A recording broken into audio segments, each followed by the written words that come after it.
Hi, welcome down to GolfTech. Here's a quick video showing you how I would use some of the tech in here to help improve your golf. So today we've got a mid-iron shot. I've got a green at 150 yards. I've got my club marked up with the reflective dots, so Quad's going to give us some very accurate data as to how the club moves through the ball, and it's also tracking the ball so we can see exactly what that does, and we'll get the representation on the screen. So let's hit a shot.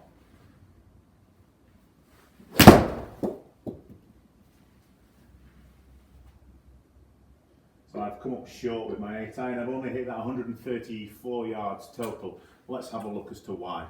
So looking at the data, we can see I've moved the club path from out to in, so in inverted commas over the top, and the club face was open, so I'm going to cut that ball. That would be exaggerated if it was my driver or a longer club. We can also see that the club in the bottom right hand corner here, the strike was out of the toe and low out of the toe, and I'd also got the toe of the club down, so the club was a little bit upright, again opening the club face. So after some analysis of the data, we can see what the problem is. It might be a grip issue, it could be a posture issue, but ultimately the club's not doing what we want it to do to the ball. So all I've done now is I've put down an obstacle in front of the ball, which is going to stop me being able to work the club from outside. I have now got to make a swing that comes more from the inside, and we can see whether the data changes.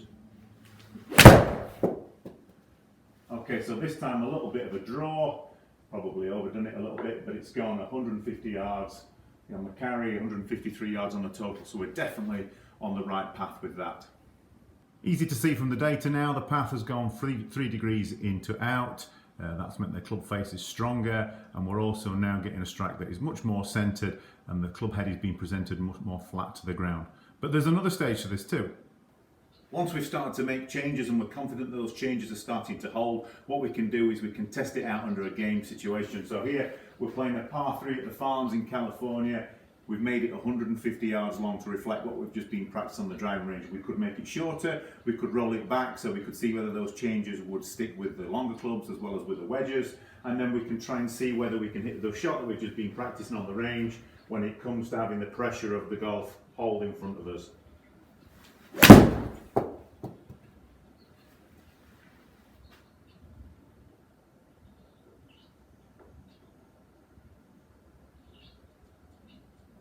Okay, so with that one it did actually cut a little bit, and if we look at the stats we'll see why.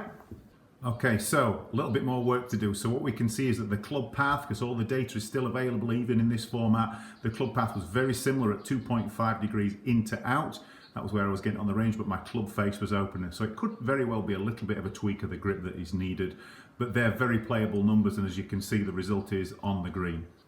Once we're happy that the changes have held, what we'll do then is move away the implement that was going to stop us working it over the top and see if we can make the same golf swing.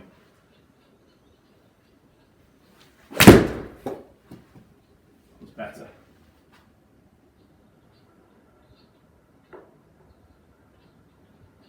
And then the only other stage is to take it out on the golf course.